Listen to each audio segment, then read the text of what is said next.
Bonjour, alors aujourd'hui je vais vous présenter une presse V451M qui est en déstockage. Alors cette presse a un pick-up de 2,20 m de large, est équipée, alors tu peux t'approcher d'un rotor multi-couteau, et donc on a 13 couteaux qui sont tous montés sur un système de sécurité ressort indépendant. Donc chaque couteau a son ressort. On a également le fameux rotor avec les vis de recentrage qui sont sur le même axe que le rotor. Donc très peu de risque de bourrage entre le pick-up et le rotor.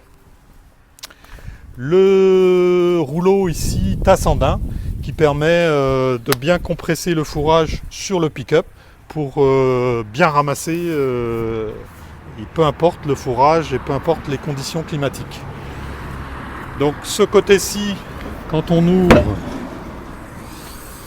on a l'entraînement qui se fait par le centre et qui arrive ici à gauche. Et à gauche ici on vient entraîner les rouleaux, les courroies. Et cette presse est équipée d'un système de lubrification automatique. Donc chaque chaîne reçoit un petit pinceau là qui vient lubrifier la chaîne en fonctionnement. Voilà. On a également ici un système de banque de graissage où tous les graisseurs des différents roulements sont regroupés. Donc le matin, on met la pompe à graisse là sur tous les graisseurs. Et voilà, on a fait le tour.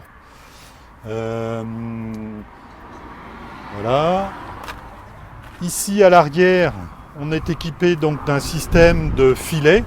Donc l'avantage d'avoir le filet derrière, c'est qu'on a les pieds au sol quand on met le filet en place.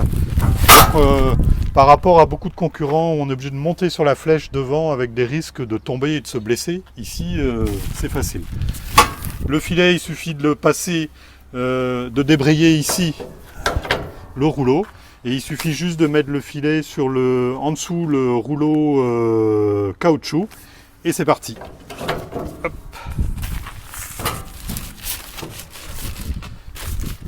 Voilà. Le filet, il a aussi la particularité d'être plus large que la botte. Et ce qui fait que le filet redescend de chaque côté de la botte. C'est le système Cover Edge. Et c'est un brevet de John Deere. Tac. Cette presse est équipée d'un essieu traversant par rapport à nos anciennes presses où on avait juste des bouts d'essieu de chaque côté. Maintenant on a un essieu qui va d'un bout à l'autre, ce qui fait qu'on n'a pas de risque de devenir Gordini dans le temps. On a également une rampe d'éjection qui n'est pas montée, là, elle est en position transport. Les roues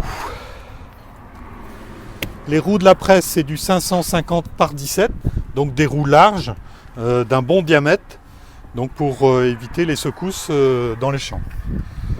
Donc ce côté-ci, on a l'autre, le côté droit sur lequel arrive l'autre entraînement, et on vient ici avec la chaîne là entraîner le rotor.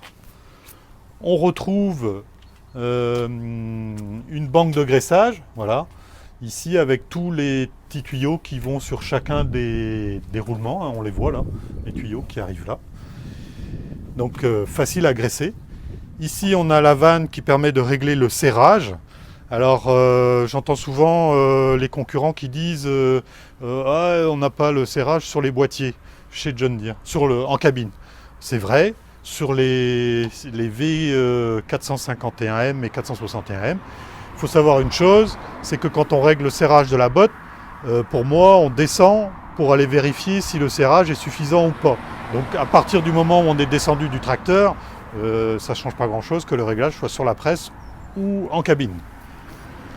En parlant des réglages faisables en cabine, donc ici on a le boîtier Baltrac, donc avec mise en marche, arrêt. Ici, on met en place les couteaux ou on les enlève directement depuis le boîtier.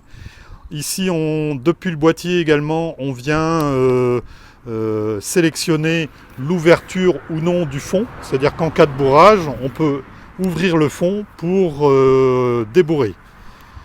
On vient régler le nombre de tours de filet. Le noyau mou, on règle son diamètre, donc si on veut ou si on veut pas. Alors chez beaucoup de concurrents, il n'y a pas possibilité de régler le noyau mou. Il y a noyau mou tout le temps. Nous, on met un noyau mou ou on n'en met pas. On règle le diamètre, on a ici le nombre de bottes. Et ici, quand le système automatique fait qu'en fin de parcelle, on n'arrive pas à finir la botte, parce qu'il n'y a pas assez de fourrage, on lance un liage ici manuellement avec le bouton wrap. Voilà. Un boîtier, tout l'électronique est situé ici, en cabine, au sec, donc pas de risque de détérioration avec l'humidité. Voilà, donc une presse qui est en stock, mais qui est neuve, qui est garantie comme une neuve, et qui est à un prix vraiment intéressant.